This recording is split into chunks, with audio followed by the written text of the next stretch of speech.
आज की जो क्लास है हम लोग उसमें 5 चैप्टर मौलिक विद्युत एवं वैद्युतिक पदार्थ को देखने वाले हैं। मतलब विद्युत को हम बेसिक से समझने वाले हैं कि किस प्रकार से जो विद्युत है उसके संबंधित जो चीज़ें रहती हैं उनको हम बिल्कुल बेसिक से देखने वाले हैं।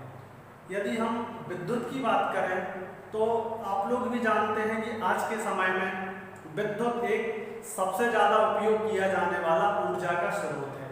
आप किसी भी ऑफिस, जो आपका कारखाना हो गया, आपका हॉस्पिटल हो गया, अनुसंधान हो गया, कोई भी क्षेत्र उठा के देख लो, ऐसा कोई भी क्षेत्र नहीं है जहां आपको विद्युत का उपयोग किसी न किसी रूप में देखने को आपको वहां पर मिलेगा।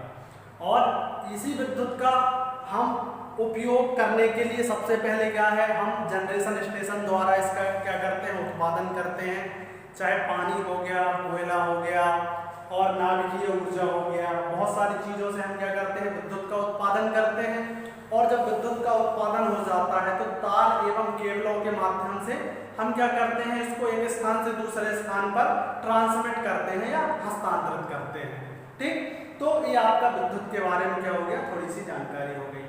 अब यदि हम विद्युत की परिभाषा की बात करें कि जो विद्युत की एक्चुअल में परिभाषा क्या होती है, तो इलेक्ट्रॉन या आवेश का एक स्थान से दूसरे स्थान तक प्रवाह ही क्या कहलाता है, विद्युत धारा कहलाता है। या हम यह भी बोल सकते हैं कि इलेक्ट्रॉनों का प्रवाह किसी भी पदार्थ में एक स्थान से दूसरे स्थान पर जब होता है तो हम उसको क्या बोलते हैं, विद्युत धारा बोलते हैं। पदार्थ कोई भी हो सकता है, आपका ठोस पदार्थ भी हो सकता है, द्रव पदार्थ भी हो सकता है, किसी भी प्रकार का क्या है, पदार्थ हो सकता है। बस शर्त इतनी सी है कि उसमें से आवेश या इलेक्ट्रॉन का क्या होना चाहिए, प्रवाह होना चाहिए, और उसी को हम क्या बोल देते हैं, विद्युत धारा बोल देते हैं। तो समझ में आया आपको विद्युत धारा की परिभाषा। हाँ, कहीं कहीं पर आपको देखने को मिल जाएगा इसके बारे में कि हम विद्युत को देख एवं छू नहीं सकते हैं। हाँ, स्पर्श करेंगे तो स्वाभाविक सी बात है, दुर्घटना होगी, लेकिन हाँ हम इसके बल को महसूस करते हैं। कैसे महसूस करते हैं कि भाई प्रकाश के रूप में आप इसको महसूस कर सकते हैं। कोई इलेक्ट्रिक वायर है, यदि आप उसमें स्पर्श यदि आपका गलती से उसमें हो जाता है तो जो उसमें आवेश होता है उसको आप महसूस कर सकते हो। कभी कभी आपने यह भी देखा होगा कि जो बड़े बड़े टावर होते हैं जिसको आप लोग लाइन बोलते हो, ट्रांसमिशन लाइन बोलते हो, तो उनके नीचे कभी कभी जब हम लाइन चालू होती है तो एक प्रकार का साउंड उत्पन्न होता है। ठीक, तो इस प्रकार से आप लोग क्या कर सकते हो, विद्युत का जो प्रभाव है उसको महसूस कर सकते हो। ठीक, अब हम थोड़ी सी आगे की यदि हम बात करें तो विद्युत को हमने दो प्रकार में बांटा है। विद्युत की यदि हम प्रकार की बात करें तो दो प्रकार की आपको यहाँ पर विद्युत देखने को मिलेगी। जो आपकी पहली होगी स्थिर विद्युत होगी, और जो दूसरी होती है वह कौन सी होती है, गतिशील होती है। यदि हम विद्युत के प्रकार की बात करें, विद्युत के प्रकार, तो यहाँ जो आपका पहला हो जाएगा वह क्या हो जाएगा, स्थिर विद्युत हो जाएगा, स्थिर विद्युत। और यदि हम दूसरे प्रकार की बात करें तो क्या हो जाएगा, गतिशील विद्युत हो जाएगा, गतिशील विद्युत। ये आपको दो प्रकार की यहाँ पर विद्युत को हमने क्या कर दिया है, बांट दिया है। ठीक, अब स्थिर विद्युत क्या होती है, इसमें जो आवेश, देखो सबसे पहले तो आप विद्युत की परिभाषा समझ गए कि इलेक्ट्रॉन का या आवेश का प्रवाह ही क्या कहलाता है, विद्युत धारा कहलाता है। अब इसमें जो स्थिर विद्युत होती है इसमें ऋण आवेश और धनावेश होते तो हैं, लेकिन क्या है, उनका प्रवाह हम एक स्थान से दूसरे स्थान तक नहीं कर पाते हैं। इसलिए इसका क्या है, हम इसको महसूस कर पाते हैं, लेकिन हम इसका एक स्थान से दूसरे स्थान पर जब इसका हम प्रवाह नहीं कर पाते हैं या इसको हस्तांतरित नहीं कर पाते हैं तो हम क्या है, इसका उपयोग नहीं कर पाते हैं, और इस कारण से यह क्या है, उपयोगी नहीं होती है। आई बात समझ में। ठीक, यह क्या है, एक निश्चित क्षेत्र में ही सीमित रह जाती है। हम इसको कुछ प्रैक्टिकल द्वारा महसूस कर पाते हैं, लेकिन हम इसका क्या है, उपयोग नहीं कर पाते हैं। आप लोगों ने बचपन में इसके बहुत सारे प्रैक्टिकल करके देखे होंगे। किसी ने अपने बालों में कंघी को रगड़कर कागज को उठाया होगा, कुछ लोगों ने जो कंबल रहता है, आपने किसी बच्चे को कुर्सी पर बिठाया होगा और उसके पीछे जैसे हम कंबल को या किसी भी रेशम वाले कपड़े को जब उस प्लास्टिक की कुर्सी में मारते हैं तो उसमें भी क्या आ जाता है, रगड़ते हैं तो चार्ज आ जाता है। जैसे ही आप उसको टच करोगे तो एक हल्का सा आपको क्या है, झटका महसूस होता है। ठीक, ठंड में जब आप रात भर रेशमी कंबल में सोते हैं और उसके बाद जब सुबह उठ के ऐसे उसको झटकारते हैं तो आपको लगता है कि उसमें से चिंगारी निकल रही है। वो क्या होता है, वो सब स्थिर विद्युत का क्या है, उपस्थिति को दर्शाता है और वहां पर आपको स्थिर विद्युत की क्या होती है, उपस्थिति देखने को मिलती है। लेकिन यदि आप सोचो कि हम उस विद्युत को इकट्ठा करें और एक तार में से प्रवाहित कर दें तो यह संभव नहीं होता है। ठीक, तो वो क्या है, आपकी स्थिर विद्युत हो जाती है। स्थिर विद्युत में कुछ आपको एग्जाम्पल पेपर में पूछे जाते हैं। एक बिल्ली की खाल वाला एग्जाम्पल आता है और एक रेशम के कपड़े वाला एग्जाम्पल आता है, जो कि आपको पेपर में पूछे जाते हैं। तो उनके बारे में थोड़ा सा हम देख लेते हैं।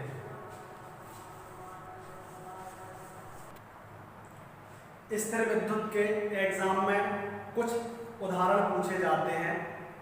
हमने यहाँ पर लिखा है, थोड़ा सा इनको समझने की कोशिश करो। स्थिर विद्युत के दो एग्जाम्पल होते हैं। एक एम्बर की छड़ को जब हम चमड़े पर रगड़ते हैं, ठीक, तो कौन सा पदार्थ धनावेशित होता है, कौन सा पदार्थ ऋणावेशित होता है, यह एग्जाम में पूछा जाता है। पहला तो आप यह समझो कि धनावेश और ऋणावेश क्या होता है। जिसमें इलेक्ट्रॉन की कमी होती है वह होता है ऋणावेश, और जिसमें इलेक्ट्रॉन की अधिकता होती है वह होता है धनावेश।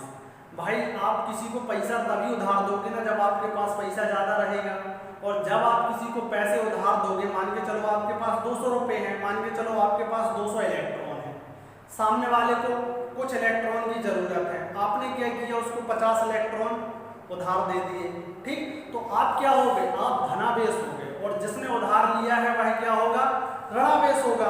ऐसे ही जब हम एम्बर की छड़ को चमड़े पर रगड़ते हैं तो जो इलेक्ट्रॉन है वह तो आपको मालूम है कि इलेक्ट्रॉन एक ऋणावेशित कण है और वह हमेशा ऋणावेश ही अपने अंदर क्या है, रखता है।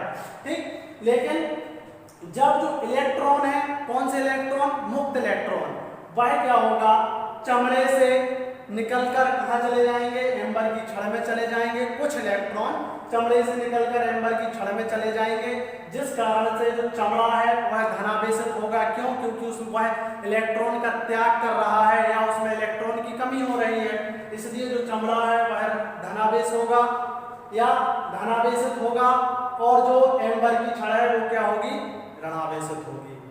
ठीक, ये आपका पहला एग्जाम्पल था। दूसरे एग्जाम्पल की बात करें, जब रेशमी कपड़ा को कांच की छड़ से आप रगड़ते हैं तो कि इसमें क्या होगा, जो कांच की छड़ है वह क्या होगी, धनावेशित होगी। क्यों, क्योंकि उस कांच की छड़ में से कुछ इलेक्ट्रॉन निकलकर कहाँ चले जाएंगे, रेशम के कपड़े में चले जाएंगे। और आपने भी बहुत बार देखा है कि जब हम ठंड में कंबल को झटकारते हैं, वो भी किसका होता है, रेशम का होता है, और उसी में से हमको क्या है, इलेक्ट्रॉन निकलते हुए या एक छोटी सी जुगनू जैसे चिंगारी निकलते हुए क्या होती है, दिखाई देती है या महसूस होती है। ठीक, तो यहाँ पर कांच की छड़ क्या हो जाएगी, धनावेशित हो जाएगी, क्योंकि वह इलेक्ट्रॉन का त्याग करेगी। ठीक, या इलेक्ट्रॉन की कमी होगी, और जो रेशमी कपड़ा है वह क्या हो जाएगा, धनावेशित हो जाएगा। ध्यान रखना है, जो आपके मुक्त इलेक्ट्रॉन होते हैं उन पर हमेशा ऋणावेश होता है या ऋण चार्ज होता है, इसलिए यहाँ पर क्या है, माइनस का निशान लगाया जाता है और इलेक्ट्रॉन को ई से दर्शाया जाता है। ठीक, तो इलेक्ट्रॉन कांच से निकलकर कहाँ जा रहे हैं, रेशम के कपड़े में। तो यह आपका स्थिर विद्युत के बारे में जानकारी है।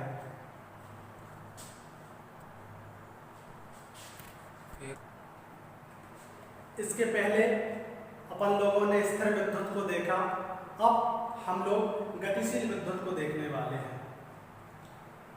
चालकों के घूमने से उत्पन्न विद्युत वाहक बल गतिशील विद्युत कहलाती है, और इस विद्युत को हम एक स्थान से दूसरे स्थान पर क्या कर सकते हैं, हस्तांतरित कर सकते हैं, और इसी विद्युत का हम व्यावसायिक एवं व्यवहारिक दैनिक जीवन में सबसे ज्यादा उपयोग करते हैं। वह कौन सी होती है, गतिशील विद्युत। अब इस गतिशील विद्युत को हम किन किन माध्यम से या किन किन तरीके से उत्पन्न कर सकते हैं, उनके बारे में हम यहाँ पर देखने वाले हैं। कुछ तरीके होते हैं जिनके माध्यम से गतिशील विद्युत को उत्पन्न किया जाता है। कुछ तरीके तो आप लोग भी जानते होंगे, पहले से आप लोगों ने भी देखा होगा बहुत जगह पर, उन्हीं को हम यहाँ पर पढ़ने वाले हैं। तो अब इसमें जो हमारा पहला प्रकार है वह है प्रकाशीय स्रोत द्वारा किसको, गतिशील विद्युत को उत्पन्न करने का। पहला प्रकार क्या है, प्रकाशीय स्रोत या स्रोत द्वारा, ठीक है, वही है स्रोत द्वारा। यह क्या होता है इसको समझने की कोशिश करिए। आप सभी लोगों ने देखा होगा आज के समय में सबसे ज्यादा विद्युत का बनाने का जो तरीका बदला है वह है सोलर सेल। अब क्या है, आप भी जानते हैं कि कोयले वगैरह की कमी हो रही है और दूसरी चीजों की मूल्य वृद्धि के कारण सबसे दूसरे नंबर पर अभी जो एक प्राथमिकता उभर कर आई है वह आई है सोलर सेल की। उसमें क्या होता है, एक फोटो इलेक्ट्रिक सेल होता है या डायोड होते हैं, वह क्या करते हैं, जो प्रकाश ऊर्जा को वह रासायनिक ऊर्जा में क्या करते हैं, बदलने का कार्य करते हैं। और उसी रासायनिक ऊर्जा को हम क्या करते हैं, बैटरी वगैरह में स्टोर कर लेते हैं और फिर बाद में क्या करते हैं, अपनी आवश्यकता अनुसार उसका क्या करते हैं, उपयोग करते हैं। तो वह जो फोटो इलेक्ट्रिक सेल होते हैं या जो सोलर सेल होते हैं या जो सोलर पैनल होते हैं, वह प्रकाशीय ऊर्जा को किसमें बदल देते हैं, रासायनिक ऊर्जा में बदल देते हैं और उस रासायनिक ऊर्जा का हम क्या कर पाते हैं, उपयोग कर पाते हैं। तो समझ में आया कि प्रकाशीय स्रोत द्वारा कैसे विद्युत का उत्पादन किया जाता है। हाँ, और जो रासायनिक ऊर्जा होती है उसको हम कुछ माध्यम के द्वारा अल्टरनेटिंग या एसी ऊर्जा, एसी करंट में भी क्या कर लेते हैं, हम बदल लेते हैं। ठीक, जैसे कि एक एग्जांपल के रूप में आप इन्वर्टर को ले लें, इन्वर्टर भी क्या कर देता है, रासायनिक ऊर्जा को तुम्हारा अल्टरनेटिंग करंट या प्रत्यावर्ती धारा में बदल देता है। ठीक, दूसरे यदि हम स्रोत की बात करें तो वह होता है तापीय विधि द्वारा। दूसरा क्या है आपके इसमें, तापीय विधि द्वारा। तापीय विधि द्वारा, देखिए जो तापीय विधि द्वारा जो विद्युत उत्पन्न की जाती है उसका क्या है, हम व्यवहारिक या व्यापारिक रूप पर उपयोग नहीं कर पाते हैं। क्यों? क्योंकि इसमें क्या होता है, हम दो धातुएं लेते हैं, मान के चलो एक हमने एल्युमिनियम लिया, दूसरा कॉपर लिया, उन दोनों का एक जो संगम बिंदु होता है जहां पर उनको मिलाया जाता है। जब हम इस बिंदु को क्या करते हैं, गर्म करते हैं किसी भी माध्यम से, तो इन दोनों धातुओं के सिरे पर क्या होती है, विद्युत उत्पन्न होती है। लेकिन वह विद्युत बहुत कम मात्रा में उत्पन्न होती है, इसलिए हम उसका कोई व्यवहारिक उपयोग नहीं कर पाते हैं। और यही पूरी प्रक्रिया क्या कहलाती है, थर्मोकपल के नाम से जानी जाती है। हाँ, इसका यूज आप लोग गीजर वगैरह में, या एक युक्ति आपने सुनी होगी थर्मोस्टेट, ठीक, थर्मोकपल, वह इसी सिद्धांत पर कार्य करती है, जिसका यूज हम क्या करते हैं, किसी परिपथ को चालू बंद करने के लिए एक निश्चित तापमान पर चालू और निश्चित तापमान पर बंद करने के लिए हम किसका यूज करते हैं, थर्मोस्टेट या थर्मोकपल का यूज करते हैं। ठीक, थर्मोस्टेट का यूज करते हैं। थर्मोकपल तो यह प्रक्रिया हो जाती है जिसमें कि दो विभिन्न धातुओं के संगम बिंदु को जब हम मिलाते हैं तो उनमें क्या होती है, विद्युत उत्पन्न हो जाती है। उसको हम तापीय विधि द्वारा क्या बोलते हैं, विद्युत का उत्पादन बोलते हैं। जो आपकी तीसरी विधि होती है, यह आप सब लोग जानते हैं, चुंबकीय विधि द्वारा। क्या होती है, चुंबकीय विधि द्वारा।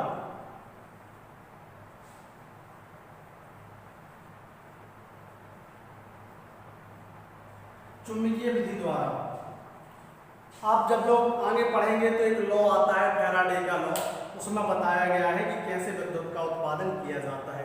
फिर भी आप थोड़ा सा देख लीजिए क्या होता है।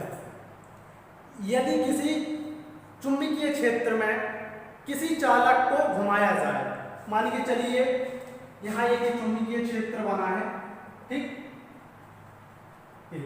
और यहाँ पर मान के चलिए एक चालक है, और इसी चालक को क्या कर दें, हम इस चुंबकीय क्षेत्र में क्या कर दें, घुमा दें। ठीक। तो इसमें क्या होता है, एक विद्युत वाहक बल उत्पन्न हो जाता है या एक विद्युत उत्पन्न हो जाती है, और इसी विद्युत का क्या है हम उपयोग करते हैं। सबसे ज्यादा व्यवहारिक रूप में यदि किसी विद्युत का उपयोग किया जाता है तो वह चुंबकीय विधि द्वारा ही उत्पन्न विद्युत का क्या करते हैं हम उत्पन्न करते हैं, उपयोग करते हैं। तो समझ में आया, ठीक। और जो बल होता है यह बल विद्युत धारा के प्रवाह का बल होता है, और आवश्यकता अनुसार हम इस बल को कुछ माध्यम के द्वारा एसी एवं डीसी दोनों रूप में अपने व्यवहारिक जीवन में या व्यवसायिक जीवन में हम इसका क्या कर पाते हैं, उपयोग कर पाते हैं, ठीक। जब आप इसमें आगे जाओगे तो आप इसमें कम्यूटेटर पढ़ोगे, ब्रश पढ़ोगे, और भी चीजें हैं जिनके माध्यम से एसी को डीसी, डीसी को एसी में बदला जाता है। यहाँ से आप क्या करोगे, विद्युत उत्पन्न करोगे, फिर इसका जो स्वरूप है आप कुछ युक्ति या कुछ डिवाइस के माध्यम से क्या कर दोगे, बदल दोगे।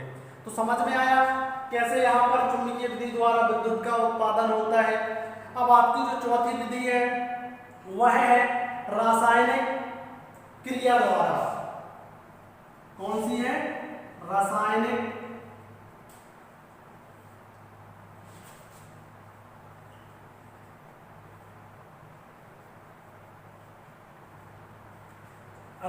क्रिया द्वारा। यह तो आप सभी लोगों ने देखी होगी, जो आपकी बैटरी है, जो आपके सेल है, वह इसी पर कार्य करते हैं। इसमें क्या होता है, एक विद्युत अपघट्य या इलेक्ट्रोलाइट को रासायनिक क्रिया के द्वारा क्या किया जाता है, आयनों में विभक्त किया जाता है, और यह क्रिया क्या कहलाती है, आयनीकरण कहलाती है। जब हम उनको क्या कर देते हैं, विभक्त कर देते हैं, तो उसमें क्या हो जाता है, धनायन और ऋणायन दो प्रकार का आवेश उत्पन्न हो जाता है, और जो एक इलेक्ट्रोलाइट होता है या जो एक विद्युत अपघट्य होता है उसमें वह आवेश एकत्रित हो जाता है, और उस आवेश को हम अपनी आवश्यकता के अनुसार क्या करते हैं, उपयोग कर पाते हैं। और यही क्या कहलाता है, रासायनिक क्रिया द्वारा विद्युत का उत्पादन। आप सभी लोगों ने घरों में जो बैटरी चार्ज होती है, ट्रैक्टर की बैटरी वगैरह हो गई या जो इन्वर्टर की बैटरी वगैरह हो गई, वह रासायनिक क्रिया द्वारा ही आप क्या करते हैं, विद्युत का उत्पादन करते हैं। पहले जो बैटरी होती है उसमें जो इलेक्ट्रोलाइट भरा होता है, उसी इलेक्ट्रोलाइट को आप क्या करते हैं, विद्युत के द्वारा क्या करते हैं, उसको आयनों में विभक्त करते हैं, और जब वह आयनों में विभक्त होकर वह इलेक्ट्रोलाइट के रूप में, चार्ज के रूप में एकत्रित हो जाता है, और उसी चार्ज को जब आपको आवश्यकता होती है तो आप इन्वर्टर के माध्यम से क्या करते हैं, अपने घर में एक प्रत्यावर्ती धारा के रूप में क्या कर लेते हैं, उपयोग कर लेते हैं, ठीक। तो यह चार प्रकार होते हैं, और भी होते हैं, लेकिन आपकी बुक के हिसाब से यह जो चार प्रकार हैं, इनके माध्यम से आप गतिशील विद्युत को क्या करते हैं, उत्पन्न करते हैं। तो पहला है प्रकाशीय, दूसरा है तापीय, चुंबकीय और रासायनिक। इन चार माध्यम से आप गतिशील विद्युत का क्या करते हैं, उत्पादन करते हैं, और व्यवहारिक एवं व्यावसायिक दोनों जो आपका उपयोगी कार्य है उनमें क्या करते हैं, विद्युत का उपयोग करते हैं। तो समझ में आया, ठीक। इसके पहले अपन लोगों ने स्थिर विद्युत एवं गतिशील विद्युत को देखा। अब हम कुछ वैद्युतिक मूल पदों को देखने वाले हैं, जिससे हमें विद्युत से संबंधित सभी चीजों को क्या है, आसानी होगी समझने में, और हम चीजों को अच्छे से समझ पाएंगे। इसमें सबसे पहले हमें विद्युत में जो चीजें आती हैं उनके बारे में समझना है। तो जो सबसे पहला चीज आता है वो है पदार्थ। पदार्थ क्या होता है, सबसे पहले यह आपको समझना पड़ेगा। यदि हम पदार्थ, जिसको इंग्लिश में मैटर बोला जाता है, उसकी यदि हम बात करें तो वह प्रत्येक वस्तु जिसका निश्चित भार होता है और जो स्थान घेरती है उसको हम क्या बोलते हैं, पदार्थ बोलते हैं। पदार्थ की तीन अवस्थाएं पाई जाती हैं, ठोस, द्रव और गैस। यह सभी आप लोग जानते हैं। ताप एवं दाब के द्वारा जो पदार्थ होता है हम उसकी अवस्थाओं में क्या कर सकते हैं, परिवर्तन कर सकते हैं। यदि वह द्रव है तो उसको गैस बना सकते हैं, गैस है तो द्रव बना सकते हैं, द्रव है तो ठोस बना सकते हैं। जैसे सभी लोग जानते हैं कि पानी को हम तीनों अवस्थाओं में पाते हैं, ठोस, द्रव, गैस। और यह जो पदार्थ है यह छोटे छोटे कणों से मिलकर बना होता है। कोई भी पदार्थ है वह छोटे छोटे कणों से मिलकर बना होता है, और इन्हीं छोटे छोटे कणों को हम क्या बोलते हैं? अणु बोलते हैं। क्या बोलते हैं? अणु बोलते हैं। तो अब हम अणु को देखने वाले हैं, क्या होता है अणु।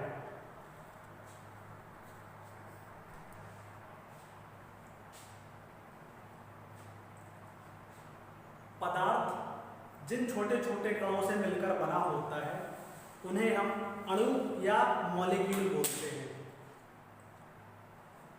जो अणु होते हैं उसमें किसी भी पदार्थ के क्या होते हैं? समस्त गुण विद्यमान होते हैं, और यह जो अणु है वह भी छोटे छोटे कणों से मिलकर बना होता है। जैसे पदार्थ छोटे छोटे कणों से मिलकर बना होता है उसको हम अणु बोलते हैं, वैसे ही जो अणु है वह छोटे छोटे कणों से मिलकर बना होता है, उसको क्या बोलते हैं? हम परमाणु बोलते हैं। जो अणु होता है यह जिस भी पदार्थ का होता है उसमें उस पदार्थ के सभी गुण विद्यमान रहते हैं। अब हम देखने वाले हैं परमाणु को।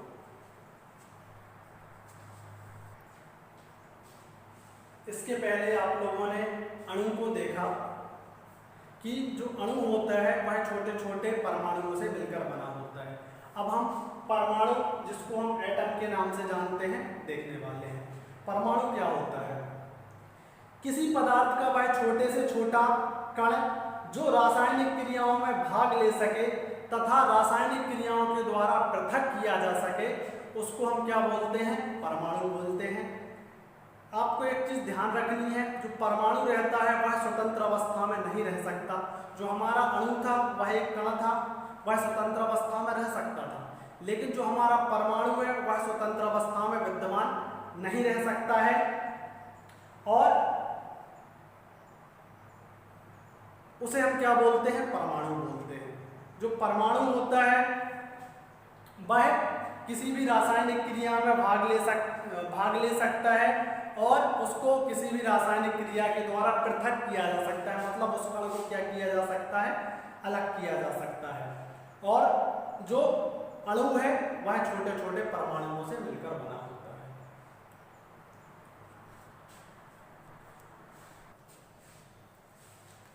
परमाणु के बाद जो हमारा अगला बिंदु है वह है परमाणु संरचना। हम आपको बता दें कि जो परमाणु भी है वह प्रकृति का सूक्ष्मतम कण नहीं है, वह भी न्यूट्रॉन, प्रोटॉन और इलेक्ट्रॉन से मिलकर क्या होता है? बना होता है, जो परमाणु के निर्माण में क्या होते हैं? सहायक होते हैं। परमाणु की संरचना वैसे ही होती है जैसे जो आपका सौरमंडल है, जिसमें सूर्य आपका क्या होता है? केंद्र होता है, और बाकी जो ग्रह हैं, 9 ग्रह, वह क्या करते हैं? उसके चारों ओर चक्कर लगाते हैं। वैसे ही आपका जो परमाणु है उसका जो बीच का सघन भाग है उसको हम नाभिक बोलते हैं, और उसके चारों तरफ जो कक्षाएं होती हैं जिसको हम ऑर्बिट बोलते हैं, यह कक्षाएं दीर्घ वृत्ताकार होती हैं जिसको हम इलिप्स बोलते हैं। इसमें क्या होता है? जो आपका नाभिक बीच में होता है और जो दीर्घ वृत्ताकार कक्षाएं होती हैं उसमें इलेक्ट्रॉन क्या करते हैं? चक्कर लगाते हैं। आप लोग कुछ इस प्रकार से देख सकते हैं। मान के चलिए यह आपका क्या है? नाभिक है, ठीक, जिसमें आपके क्या रहेंगे? न्यूट्रॉन रहेंगे और प्रोटॉन रहेंगे, ठीक। और इसी सघन भाग को हम क्या बोलते हैं? नाभिक बोलते हैं। अब इसके दीर्घ वृत्ताकार कक्षाएं इस प्रकार से होती है, इस प्रकार से आप इस प्रकार से इनको समझ सकते हैं। इस प्रकार से यह दीर्घ वृत्ताकार कक्षाएं आपको इलिप्स आकार में क्या है? देखने को मिलती है। और इन्हीं दीर्घ वृत्ताकार जो कक्षाएं होती हैं इन्हीं में क्या करते हैं? जो आपके इलेक्ट्रॉन्स होते हैं वो क्या करते हैं? चक्कर लगाते हैं। क्या करते हैं? चक्कर लगाते हैं।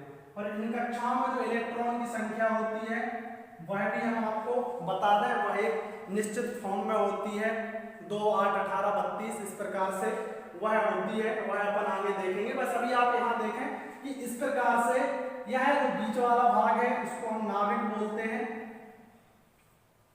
ठीक। और ये क्या होती है, कक्षाएं होती हैं जिसको हम ऑर्बिट के नाम से जानते हैं। ठीक, ये कण जो चारों ओर चक्कर लगा रहा है इलेक्ट्रॉन होते हैं, और नाभिक में आपको न्यूट्रॉन और प्रोटॉन देखने को मिलते हैं। तो समझ में आया आपको परमाणु की संरचना। अब इनके बारे में हम आगे देखेंगे।